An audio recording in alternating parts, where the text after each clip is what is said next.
अरुण को माइक दे रहा हूं। राम जी का एक जो सीरियल में प्रसारित हुआ था वह कोई एक परिसंवाद, मैं डायलॉग्स नहीं कहूंगा, परिसंवाद सुनाने के लिए आप लोग बैठ जाए। फिर मैं उपसंहार करूंगा, फिर तब आरती होगी। परम पूज्य महाराज जी के चरणों में कोटि कोटि वंदन। आप सभी बहनों भाइयों, आप सबके चरणों में नमन। आज मेरी बरसों की इच्छा पूरी हुई है, महाराज जी के दर्शन करके, उनका आशीर्वाद प्राप्त करके। जिस स्नेह के साथ उन्होंने मुझे अपने गले लगाया और उसमें जो भाव था, जो मुझे महसूस हुआ, वो या तो मां लगाती थी या महाराज जी ने लगाया है।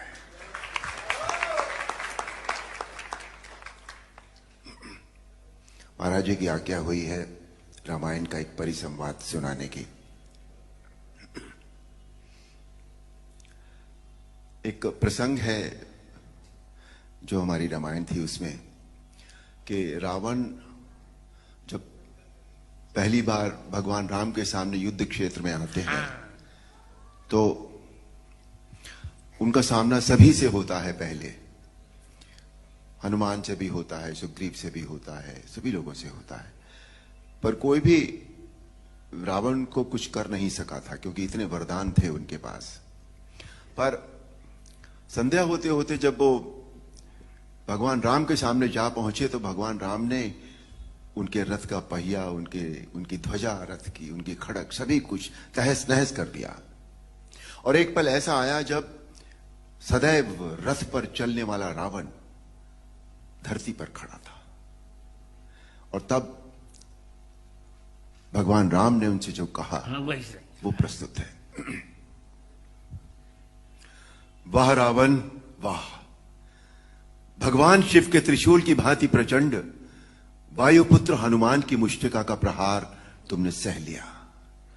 तुम सचमुच परम शक्तिशाली हो, परंतु कितने दुख की बात है कि तुमने अपनी ये शक्ति अधर्म के कार्यों में लगा दी और इस दुर्दशा को पहुंच गए। रावण, भक्त और ज्ञानी में अंतर होता है। भक्त चाहे मूर्ख हो परंतु हृदय का सच्चा और मन का सरल होता है, परंतु ज्ञानी तुम जैसा दुष्ट भी हो सकता है, जिसे स्वर्ण अलंका के राज सिंहासन पर बैठकर भी जीवन की अपूर्णता का कांटा चुभ रहा है। तुम्हारे जीवन में इस समय अशांति, चिंता और तड़प के अतिरिक्त और कुछ भी नहीं है। तुम्हारे जैसे हर दुराचारी को एक समय इस बात का आभास हो जाता है कि उसका अंत समय निकट आ गया है, और तब वो एक घायल सांप की भांति अपनी सुरक्षा की बिल ढूंढता फिरता है, लेकिन उसे कहीं सुरक्षा नहीं मिलती। वही अवस्था इस समय तुम्हारी है। तुम्हारे पाप कर्मों के विष के प्रभाव ने तुम्हारे मन की शांति को जला दिया है, और तुम उस पाप के विषैले कांटे की चुभन को छुपाने के लिए ऊंची ऊंची आवाज में बड़ी बड़ी डींगे मार रहे हो, जिन्हें तुम्हारा अपना मन भी सच नहीं मानता। रावण, इसी का नाम है दुर्दशा। रावण, युद्ध जीतने के लिए धर्म और आध्यात्मिक शक्ति की आवश्यकता होती है। पाश्विक बल और अस्त्र शस्त्रों की गिनती से युद्ध नहीं जीते जाते। तुमने एक समय लक्ष्मण से कहा था कि तुम्हारे यहां कोई नीति, न धर्म की नीति होती है न युद्ध की नीति होती है, परंतु हमारे यहां युद्ध का भी एक धर्म होता है। हम निहत्थे शस्त्रहीन शत्रु पर कभी वार नहीं करते। यह है रघुवंशों की वीरता। तुम इस समय अपमानित अवस्था में, शस्त्रहीन अवस्था में, केवल शत्रु की दया के कारण जीवित हो, इसी का नाम है दुर्दशा। अब जाओ, कल फिर शस्त्र लेकर आना। और अगले दिन हम सब जानते हैं, आप सब जानते हैं, अन्याय पर न्याय की जीत हुई, अधर्म पर धर्म की जीत हुई, अनीति पर नीति की जीत हुई और असत्य पर सत्य की जीत हुई। बोल सियापति रामचंद्र की जय। महाराज जी, आज मैं तुम्हें क्या दूं? महाराज जी, आपने इतना ही दूंगा। तुमने बंद आंखों से मैंने राम जी को देखा है और तुम मेरे छोटे भाई हो, से तुम जान के बोल रहा हूं, आप नहीं बोल रहा हूं। यदि तुम चाहोगे तो जगत गुरु रामानंदाचार्य होने के नाते मैं तुम्हें राम मंत्र की दीक्षा अवश्य दूंगा। अहो भाग्य महाराज, अहो भाग्य स्वामी। बैठिए बैठिए, 2 वाक्य बोल के फिर विश्राम। जो वाक्य अरुण जी ने आज राम जी का जो परिसंवाद सुनाया, उसका श्लोक है वाल्मीकि रामायण का। प्रयाहि जानामि, बहुत अच्छे।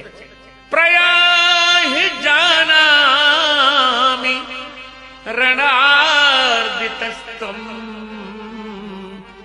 इसी का परिसंवाद सुना रहते हैं। प्रविश्य रात्रिंचर राजलंका, आश्वस्य निर्याहि रथी च धन्वी, तदा बलम प्रेक्षसि मे रथस्थ। और अब यही बात, प्रयाहि रावण लौट जाओ, जाना में रणार्दितस्तम, मैं जानता हूं तुम युद्ध में थक गए हो, जाओ प्रविश्य, हे रात्रिंचर राज, राक्षस राज, लंका में प्रवेश करके आश्वस्त थोड़ा विश्राम करके रथ लेकर धनुष लेकर फिर युद्ध में आओ और फिर मेरा बल रणांगण में देख लेना। मुझे यह कहने में बहुत हर्ष हो रहा है कि यह परिसंवाद मैंने ही रामानंद सागर को लिखवाया था।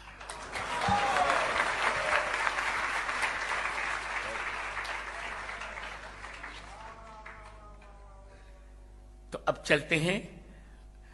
मैं अपेक्षा करूंगा कि आयोजन के संयोजक मेरे पुत्रकल्प कृष्णचंद्र ठाकुर भी अरुण जी को मंगलाशासन देंगे।